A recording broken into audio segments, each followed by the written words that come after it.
Many have hoop dreams, and some make it, but many don't. And what's really interesting is to see how many lose their dream, and it doesn't have to do with the game at all. Crooklyn Hieroglyphics. I'm Richard Barclift, retired counselor, work with young people in the school system, and an artist. As long as I can remember, as a youngster, I used to do artwork. One of the projects that we're talking about now, the Syndrome of Black Athlete, grew out of a need to use the artwork to tell the story, to raise some questions, to make young people think, and more importantly, to make them see what's ahead of them. So I went to Atlanta and New York to investigate what basketball programs do for kids other than basketball. My job is to make sure that when you move on, that you learned something else other than when you walked in this gym. How close do you think coaches should be to the classroom and knowing like students' classroom grades and stuff like that? I think it's very important to be close to them in the classroom, because without that, they can't go to the next level. Most of me and my guys started from junior high, who are in high school now. And now I can push for the bigger and better, which is the higher education, where these guys are either getting scholarships, or if not from basketball-wise, they can get it from anything else that they put their minds to. Parents also search for a program that values things other than basketball. It's my responsibility to put them in the right place, put them around good people, make sure that they are sound and whole, make sure that they have substance, that they have what it takes to take him in the areas that I'm not familiar with or that I can't take him. So that's my responsibility to help guide him. I just try to put them in the programs and with the coaches that I feel like can teach them the right way. It's a tough business with a lot of people that maybe not have your best interest of your kids in their mind. And so I want to put them in front of people that I think genuinely want them to be better for the right reasons. People notice over the last 7-8 years, the transfer rate has gone up sky high. It's over like 500-600 kids per year. The reason is once kids get in school, they have been so inflated as being this great basketball player. Too many people selling kids dreams, which kind of move them off track. You get a lot of kids who are told they're the next this and the next that, and then the groupies come, and the coaches come, and the agents come, and all these other people who will start finding a way to already make money off of a kid who hasn't made a dime yet, and that leads to a bunch of distraction. Now they got to come back and humble themselves and being, I got to start all over again. The parents that's involved in education tell you what about the kids' grades are. I don't care if a kid is a superstar, a kid is a bum. My kid got good grades, first thing you're going to hear out the mouth is, my kid is a 3.4 student, my kid is such and such. And then you start breaking down, is that his core classes or whatever? So we like to start asking questions about 9th grade, just to get an idea what the baseline is. And then we get an idea, we have kids that talk, oh yeah, coach, I'm doing good in school.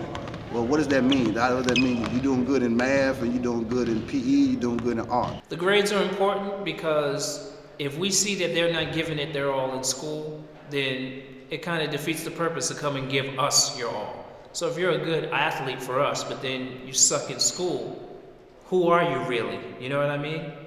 And then some of the parents, the kids not doing good, you find out they're very vague about the academics. They don't want to tell you, and then now you want access to kind of get to the counseling and the transcript. So the ones that's kind of troubled, you kind of help them out. And then if you haven't been involved in education up until 9th and 10th grade, chances are you need help in terms of what the kid needs to be doing. And sometimes that help might be getting tested, that might help maybe getting tutored. It's different levels in terms of what help is. I've always had a desire to like draw, make images, and that kind of thing. So, and I was, my mother was very supportive of me and my talent. She would encourage me to develop it. So, and like I said, I had some wonderful teachers, wonderful people whose work inspired me and helped me to see things. And so I tried to tried to do that with my work. And, and particularly, the piece, Syndrome Athlete, that was bringing together my love for sports, for basketball, and hopefully, a desire to use it as a teaching tool. So this work could be something that people could look at, and it would help them to, to make this, good decisions in their life. So what exactly does the painting convey? Starting at the left, we have kids first learning how to play basketball. As we move through the painting, you will see players grow in age. At the bottom, you see a player being mentored by coaches to play basketball. At the top, towards the left, there's another player who is distracted by bad neighborhood influences.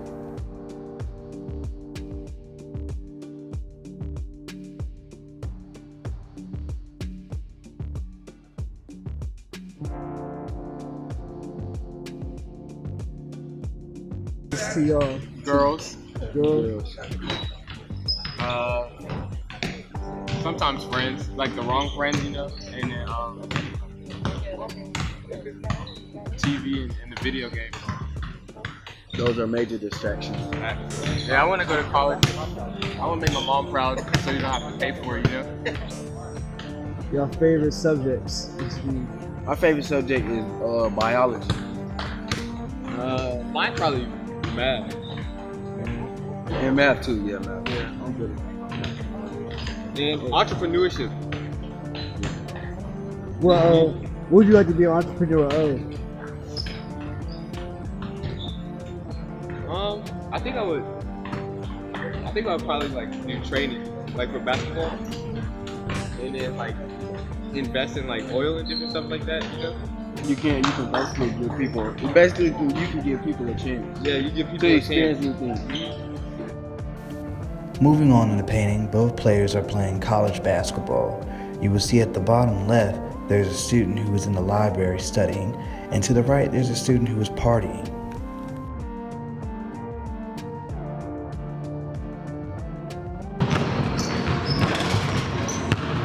AJ Wilson, class 2021, small forward, power forward, Mason basketball. When I first started playing varsity, very first high school game, played DeMatha, gave them 22, and then I realized I could do something with this sport. Did you think that you also have a possibility of going to the NBA too? Yeah, me and my parents have always talked about that, but education is definitely a first thing in my household. Me and my family agreed that I would get my degree first before I even thought about going pro. Going pro doesn't work out in the science aspect. I've always been really big on nature and things like that, so I want to be a marine biologist. As far as criminology, I wanted to be a case detective and everything because I've lost a lot of friends to the streets and things like that, and I've never had that piece to find out who or what caused them to lose their lives in the streets. So if I became a case detective, I feel like I would be able to help those families get that piece that I never got. Before even I even blew up, the thought of a college is kind of without basketball, it's kind of far-fetched. As far as being able to even play in college is a very big dream of mine. I've never been the type of person to look down at any type of school. Just the blessing to even get to play college basketball is something that I always wanted to do. And the fact that I'm only 20, 30 minutes down the street is even better. So this is everything that I hope for to get out of college. Now players agree with themselves. As you see in the middle, they're one of 3 graduating athletes, while to the right, many athletes carry their hoop dreams with them with the symbology of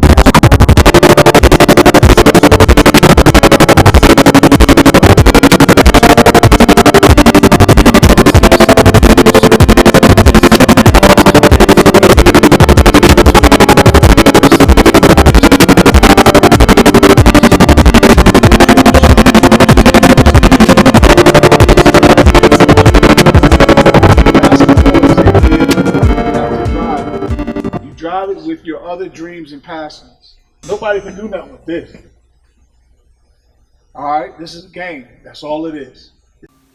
Those who have seen the game evolve can attest to times where their peers held themselves back, or even pick themselves up.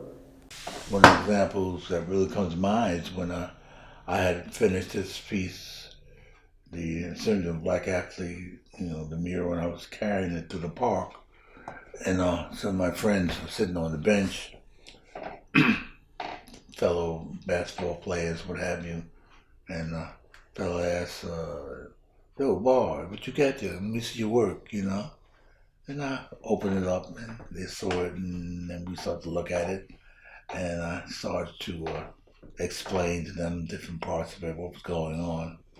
And this one brother by the name of Charlie Jones, who was a hell of a player. He could have been a pro, but this is back for a lot of guys didn't have a chance. Black guys didn't have a chance to make it, the Go Pro. But I remember showing Charlie how the story, his story, our story, if you will. And he started watching, as we worked our way through the mural, talking about the different segments of the different phases of the syndrome, moving from one to another, it became clear to him that we were talking about him. It impacted him in a way like, wow, this is me, and it wasn't, I think we call it the rude awakening, that he just couldn't, it's hard to deal with, it's painful to see that, this is as far as you can go. I had a particular player, Charles Jones. He was basically got kicked out of Rutgers University, didn't know where he was going to do, what he was going to, had a bad reputation, we talk about a bad attitude, this, that, and the other. But I didn't see that. I just saw Charles, the artist, Charles the person. And so I brought Charles into the program at LIU where I coached, and he did amazing things. I mean, he led the nation in scoring 2 years in a row. So he just opened up that avenue. And so one day in the park, I'm in the park, and Jamel Tinsley, I knew who he was, he knew who I was. And he came up to me and thanked me. I never coached him. He said, I want to thank you, Coach. I said, you want to thank me? What do you want to thank me for? He said, because once I saw what you did for Charles, I knew all possibilities was open for me. And he said that in a very sincere way. It wasn't condescending. It wasn't putting down. It was that he knew that it was possibility for him because he never played high school basketball. He didn't graduate from high school. I mean, he floundered here, went to junior college, and started to pick things up in junior college, and went from there to Iowa State. And from Iowa State, he had 12, 14 years in the NBA. And he said the spark that ignited that in him was to see what Charles' success was. So he said Charles' success was his success. That's beautiful. That's beautiful. I said, well, thank you, But that's why you never know what you do or what you say, what effect it can have on somebody. It's heartwarming to see how the people along the athlete's journey can change the outcome of the athlete's career. But in the end, it's up to the individual to make the decisions that will get them where they want to go.